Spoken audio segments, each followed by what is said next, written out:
And this is life eternal, that they might know thee, the only true God, and Jesus Christ whom thou hast sent. Now, he would agree with us. Keep note 24:49 for later, if not tomorrow, God willing. He'll agree with us that Jesus cannot contradict himself, and John cannot contradict what he writes in John, and Jesus will not allow idolatry, right? Okay. Does Jesus' words that the Father is the only true God mean Christ isn't God? Well, maybe. But we can't assume that. We need to prove that. All right, so who's right? Is Jesus saying, look, the Father is the only true God, therefore I'm not? Or is he saying the Father is the only true God in relation to the gods and goddesses worshipped in the world, not to the exclusion of the Son and the Spirit? Okay, now let me walk you through this. Okay? Let me walk you through this. These words can have two possible meanings. The Father alone is the only true God, not Jesus and the Spirit. Or it can mean the Father is the only true God in respect to the gods and goddesses worshipped on earth, but not to the exclusion of the Son and the Spirit. Okay, now let's see which interpretation agrees with what John writes overall in context. Let's see. Obviously, we're Trinitarians. We're going to go second. We got to prove it, right? All right, let's prove this. You ready? Remember what I said about the Word becoming flesh? Watch here. Let's see whose interpretation is consistent. I think we're going to have to pick up John 11, part 3, Lord willing. All right. Again, Jeremiah 32, 26 to 27. Then came the word of the Lord, that's Jesus, unto Jeremiah, saying, behold, I am the Lord, the God of all flesh. Well, it's ending the story right there. The word just told you he is the Lord, the God of all flesh. But he's not going to take that it says Jesus speaking as the word in his preeminent existence, even though that's not what John 1 says. The word was with God before the beginning. God used the word to create all things, give life to all things. The word entered the world, became flesh. But fine. What I'm going to use this to establish now is that Jesus in becoming flesh, hold on, man, what the heck happened? Jesus in becoming flesh to serve the Father ends up having the Father become his God. That's what I want to establish. Okay. John 1:14, and the Word was made flesh and dwelt among us, and we beheld his glory, the glory of the only begotten of the Father, full of grace and truth. So when the Word becomes flesh, his Father becomes his God. No problem. And after the resurrection, Christ was raised physically, bodily. So he's still in the flesh, but now that flesh is glorious. It's made immortal, indestructible. So he's a glorified man with a glorified physical body of flesh. So the Father will continue to be his God, right? You got your theology, learn your theology, folks. All right. Because now watch. We got a problem, Houston. Jesus saith unto her, John 20:17, touch me not, for I'm not yet ascended to my Father, but go to my brethren and say unto them, I ascend unto my Father and your Father, to my God, your God. All right. Notice Jesus' relationship to the Father is unique.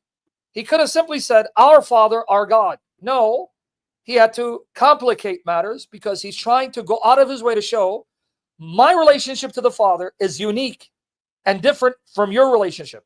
Yes, he's your Father, but he's my Father in a unique sense. He's my God in a unique sense. He's your Father by virtue of creation and by grace.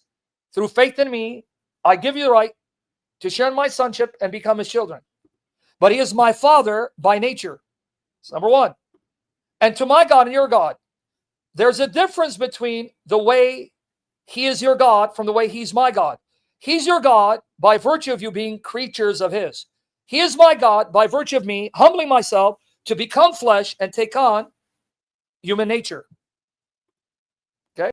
Jesus saith unto her, touch me not, for I'm not yet ascended to my Father, but go to my brethren and say unto them, I ascend to my Father and your Father, and to my God, your God. You see how Christ complicated it? Remember why the Father is Jesus' God? Here's why. The Word was made flesh to serve the Father. And if you are flesh, then not only the Father, but the Word himself, Jesus, is the God of all flesh. Jeremiah 32, 26, 27. Why is the Father still Jesus' God after the resurrection? because Jesus was resurrected in his physical flesh body, but with one difference. His body of flesh is now indestructible, immortal. He will not stop being a man, but an immortal, glorified man with a glorified physical body. So the Father will remain his God. But here's the problem. Unless you believe John contradicts himself and Jesus contradicts himself, the same gospel where Jesus says the Father is the only true God and he's my God and your God says that Jesus is also the God of all believers. Now watch this. Let's finish it. John 20, 24 to 29.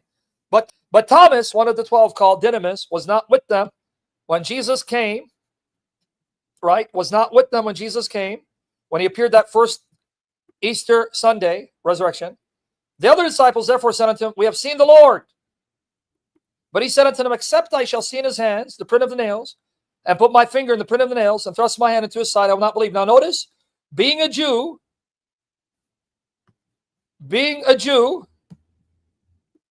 he knows if someone has been raised from the dead, he'd be raised in his body. There is no resurrection that's not bodily. Christians, don't let these heretics deceive you. First century Judaism did not know of a resurrection that wasn't bodily. For you to say a man has come to life is to say he's back in his body. So that's why Tom is saying, wait. If the Lord has risen, like you say, you've seen him, that means he still has his body. That means the holes in his hands are still there and the hole in his side. See, they knew it's a physical resurrection. So I want to see the physical resurrected body because I won't just take your word for it. I need to see. Now, did Jesus come back and rebuke him and say, no, Thomas, I am not a man with a physical body that's now immortal. I'm simply a spirit. Okay? Look what he says. And after 8 days, again his disciples were within and Thomas with them, then came to Jesus, the doors being shut, stood in the midst and said, peace be unto you. Then saith he to Thomas, reach hither thy finger. Yep, Thomas, you're right. Here's my glorified physical body. But the difference is this body can't be destroyed, cannot die. I've glorified it. And that's what I'm going to do for your bodies. If you believe in me, I will then raise your physical bodies and you're going to live in those bodies, but your bodies will be like mine, immortal, indestructible. That's the guarantee of the resurrection. Then he saith he to Thomas, reach hither thy finger and behold my hands, and reach hither thy hand, thrust it into my side, be not faithless, but believing. Here is the problem for Tzadak and Yahusha.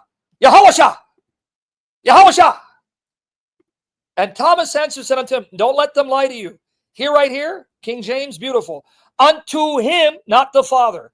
Unto him, my Lord and my God. Now, you can only have one Lord and one God. Don't quote to me Exodus 7, where God says to Moses, I'll make you God to Pharaoh and Aaron your mouthpiece.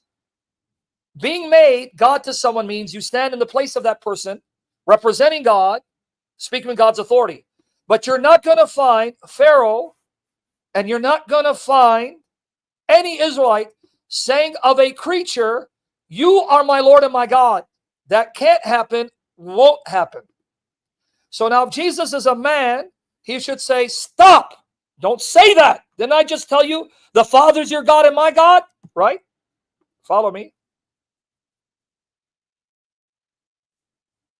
All right. Jesus saith unto him, Thomas, because thou hast seen me, thou hast believed.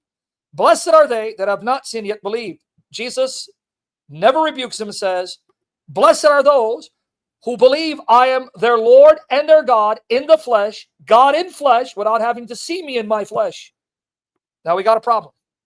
You know why we have a problem, folks? Psalm 35:23. How many lords and gods can an Israelite have? Only one. Psalm 35:23. Stir up thyself, awake to my judgment, even unto my cause, my God and my Lord. Now we got a problem. According to the Old Testament, the only God and Lord an Israelite has and can have is Yahweh, is Jehovah. In point of fact, because I don't think he goes with the Greek, he could care less about the Greek. He just cares about King James. If you read the Greek version of Psalm 35:23, which is Psalm 34:23 in Greek, you know what it says? I'm going to show it to you. For you guys. He won't accept it. He doesn't care. I have it in articles and sessions. I've done a lot of them. It says in Greek, O theosmu ke o kyriosmu, the God of me and the Lord of me. Let me show you. And glory to our God. May he be glorified, I stumble. You're going to get the best, most in-depth, solid, accurate exegesis. Psalm 34:23. Now I'm going to show you something. You don't need to even read Greek. O kyriosmu ke o theosmu. The Lord of me and the God of me. The Lord of me and the God of me, right? The Lord of me and the God of me. Now let me show you the Greek of Psalm 34:23, which in Hebrew is Psalm 35:23. Awake, O Lord, and attend to my judgment and my cause, my God and my Lord. Here it is. O theosmu ke o kyriosmu. Literally, the God of me and the Lord of me. Now compare that to John 20:28 in the Greek. Tell me if it looks similar. Look at it here. O kyriosmu ke o theosmu. It's identical, but the words are reversed. John says, the Lord of me and the God of me. Psalm says, the God of me and the Lord of me, but it's identical. You're saying the same thing.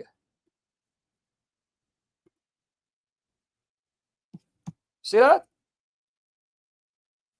Look at it in John. O kyriosmu ke o theosmu. The Lord of me and the God of me. But the psalmist said, the God of me and the Lord of me. It's identical, folks.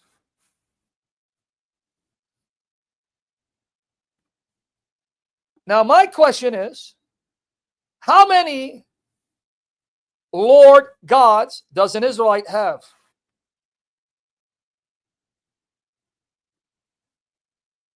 You can't have two. How can Jesus be the Lord and the God of Thomas and all believers, and yet the Father be the God of all believers, if Jesus is in one with the Father, who became flesh, so that as God, he's one with the Father and Spirit, and therefore he is the Lord and God of all believers, but by becoming man, he's one with us, our brother, and the Father is his God. So then how can then you have Jesus denying that he is God, one with the Father, when in that gospel, he acknowledges and accepts the fact that he is the Lord and the God of believers, not just the Father. He and the Father are the God of believers. Are you going to say that Jesus contradicts himself or John is contradicting himself? See, this is what these butchers do to the Bible. But now I'm going to ask you another question. If only the Most High Yahweh is the Lord and God of believers, because a believer cannot have more than one God, one Lord, one God, besides the Most High, and yet Jesus is the Lord and the God of believers, then what does that make him? The most low? Does that make him the most low? What does that make him? You see the problem now? There you go. But he's not the Father, and he's not the Spirit. And by becoming flesh and man, he's subject to the Father. So IP was right. He just didn't know how to communicate it. Okay. Remember, I'm using his King James Bible. King James Bible. Okay, let's go to another one. I want you to keep this in mind. John 1:18. Keep this in mind. No man hath seen God at any time. Please hammer this point. Anytime. That means even the Old Testament. No one can see God unless the only begotten Son, which is in the bosom of the Father, he hath declared him. Now notice what John is not saying. Watch here. John is not saying no one has seen God. He's saying no one at any time has seen God apart from the only begotten Son, declaring him. Okay, very important. Understand this passage correctly. No man has seen God at any time. The only begotten Son, which is in the bosom of the Father, he had declared him. Do you understand? That's why he's called the Word. If someone asked you, why is he called the Word? Because what do you do with your word? I must speak my word to identify myself. I must use my words to communicate to you. If I'm silent, you won't know who I am. But once I open my mouth and words come out, then you get to know me. So if someone asks you, why is Jesus the Word? John tells you. What do you use your word for? To communicate, to instruct, to inform, to command. So why is Jesus called the Word? Because he is the one that the Father sends with the Spirit, because the Son uses the Spirit to illuminate you, because the Son and Spirit always work together to declare and reveal God. This is the meaning.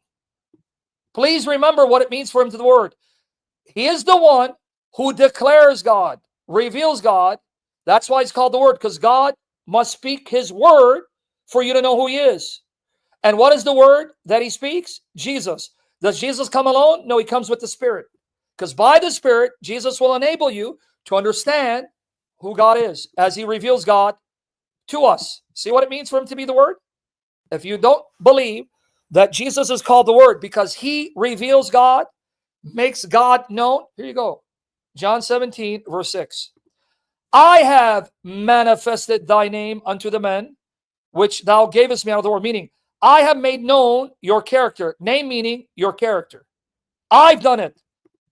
Thine they were, and thou gavest them me, and they have kept thy word. John 17, 26. And I have declared unto them thy name, meaning name, your authority, your character, your nature. And I will declare it, that the love wherewith thou hast loved me may be in them and I in them. So wait, what does he do as the Word? Declare, reveal, manifest, make known God's character. That's what he does. Declared. That's why he's called the Word. Because God uses his word to declare and make known and reveal. Okay, so now if you got that,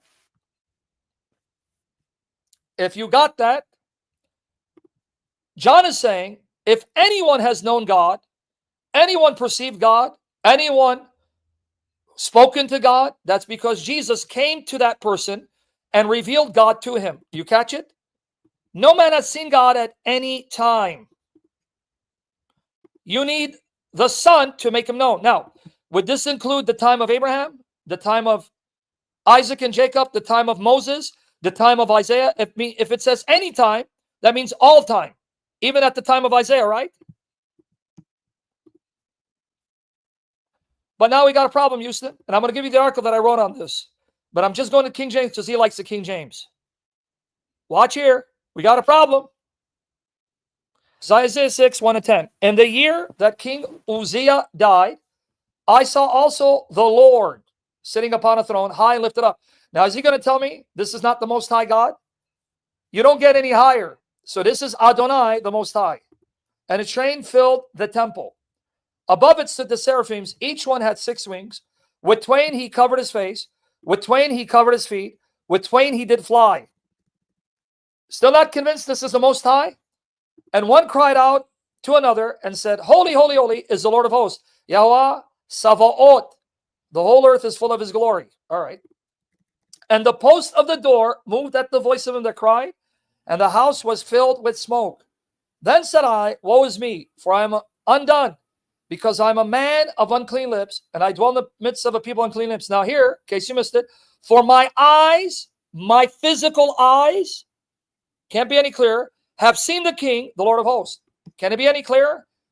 The Lord of hosts, Yehovah Savaot, the Most High, appeared in a visible shape, in a visible form, seated on a visible throne, wearing a visible robe. And Isaiah on earth is allowed to see that vision with his physical eyes. And he notices, wow, I'm looking at God, the Most High. Clear, right? Okay. But hold on. John said, no one has seen God at any time apart from the only begotten Son revealing him. Now we got a problem. Isaiah just said, mine own eyes looking at Jehovah of hosts on a high and lofty throne. I'm seeing him in a visible shape, with a visible form, with a visible robe, on a visible throne. But here we're told no one can see God at any time apart from the only begotten Son revealing him. Now either John contradicts, or now John is going to unfold a mystery. What's the mystery? Let's catch it. What's the mystery? Then flew one of the seraphims unto me, having a live coal in his hand, which he had taken with the tongs from off the altar. And he laid it upon my mouth, said, Lo, this hath touched thy lips, and thine iniquity is taken away, and thy sin purged. What's the point? Without holiness, you cannot see God. So God then purges you in purifying fire to make you clean and pure to see him. Notice the burning coal, it purges him. Purgation, but doesn't harm him. A picture of purgatory. But now watch. Let's continue. Also I heard the voice of the Lord saying, whom shall I send? Who will go for us? Notice, I, us. Unity and plurality. Okay, now watch. And he said, go and tell this people, hear ye indeed, but understand not. See indeed, but perceive not. Make the heart of this people fat. Pay attention to this verse. And make their ears heavy, and shut their eyes, lest they see with their eyes, and hear with their ears, and understand with their heart, and convert and be healed. Now, note these words. Who told him to say these words? The voice of the Lord, when he saw the Lord Adonai, Jehovah hosts, on a throne. Okay. Whose glory he saw filling the earth? Holy, holy, holy is the Lord of hosts. The whole earth is full of his glory. Right? Okay. Whose glory he saw filling the earth? Jehovah of hosts. Who did he see seated on a throne, wearing a visible robe in a visible shape? Jehovah of hosts. Who told him to say these words? The voice of Jehovah of hosts, right? Okay. We got it? Who is the one seated on the throne, wearing a robe, appearing in a visible form, seated visibly on a throne? The Lord of hosts, Adonai, the Lord, Yahuwah Sabaoth. Whose glory did Isaiah see fill the whole earth? The Lord of hosts, Adonai, Yahuwah Sabaoth. And who is the voice of the Lord? That's Yahovah Sabaoth. Who told Isaiah to tell the people these words? The Lord of hosts, Adonai, Yahovah Sabaoth. Now, why did I go through this? Because now you're going to see why. John 12, 37, 45. Let's see if you're paying attention. But though he had done so many miracles before them, yet they believed not on him. That's Jesus, right? Jesus did all the miracles and the Jews were not believing in him, correct? Don't scare me by saying, oh, that's the word of the Lord. That's, the voice of the Lord. That's, angel of the Lord. Right? Okay. Right? Okay. He is Jesus. That the saying of Esaias, the prophet, might be fulfilled, which he spake, Lord, who had believed our report, to whom hath the arm of the Lord been revealed. So what John is saying is, Isaiah prophesied that when Jesus comes, they would not believe in him. Therefore, they could not believe, because that Esaias said again, here's the key, he hath blinded their eyes, hardened their heart, that they should not see with their eyes, nor understand with their heart, and be converted, and I should heal them. Now notice, John quotes a form of the Hebrew text of Isaiah 6:10. He goes, Esaias said these words, he had blinded their eyes, hardened their heart, that they should not see with their eyes, nor understand with their heart, and be converted, and I should heal them. What is he quoting? Isaiah 6:10. Make the heart of this people fat, make their ears heavy, and shut their eyes, lest they see with their eyes, hear with their ears, understand with their heart, and convert and be healed. He just quoted that there. Now, here's the key. John is talking about Jesus being rejected. He did miracles, but they didn't believe in him, because John is saying Isaiah predicted they wouldn't accept him. Now, why did John write about Jesus? I'm sorry, why did Isaiah write about Jesus? Here you go. These things said Esaias when he saw his glory and spake of him. You better not drop the ball. He said when Isaiah spoke and wrote these words, it's because he saw his glory and spoke of him. Who is his glory? And who did he speak of? Nevertheless, among the chief rulers, also many believed on him, but because of the Pharisees, they did not confess him, lest they should be put out of the synagogue. So when John says Isaiah saw his glory and spoke of him, the him is the one that some Jews rejected and some Jews believed in secretly. Who is the him? And whose glory did Isaiah see and spoke of according to John? And according to John, Isaiah saw his glory, spoke of him. And the him and the his, in the context, is Jesus, right? See why I took 15 minutes to hammer this point? I don't think you got it done. If John said it was Jesus's glory Isaiah saw in John 6, and it was Jesus he spoke of. Now, Cesarek has a problem, because when I go back and I see Isaiah saw the Lord Adonai, the Most High, on his throne. Isaiah saw the Lord of hosts, Yahweh Sabaoth, filling the earth with his glory. Isaiah said his physical eyes saw the King, Jehovah of hosts, which John says was Jesus.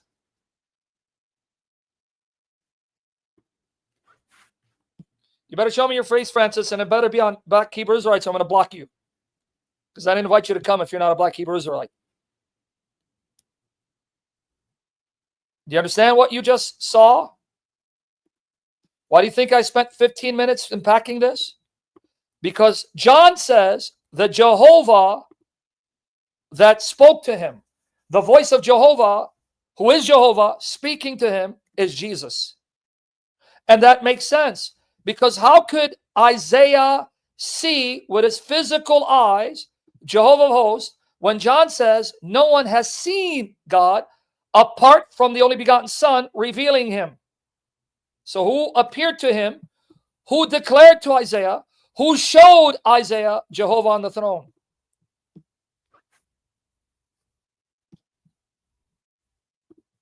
And that's why he goes on to say, right here, for they love the praise of men more than the praise of God. Jesus cried and said, he that believeth on me, believeth not on me, but on him that sent me. And he that seeth me, seeth him that sent me. Right there. Isaiah saw Jesus appearing as Jehovah of hosts. And when Jesus appeared as Jehovah of hosts, Jesus then revealed the glory of the Trinity. How do I know? When he saw Jesus as Jehovah of hosts on the throne, Jesus was there revealing the glory of the Trinity, speaking on behalf of the Father and the Spirit. Right here. This is how I know. And I heard the voice of the Lord saying. So when Jehovah showed up, the voice started speaking, because that voice is the Word, and that voice is Jehovah, who then declares who Jehovah is. And that's why the voice said, whom shall I send? Who'll go for us?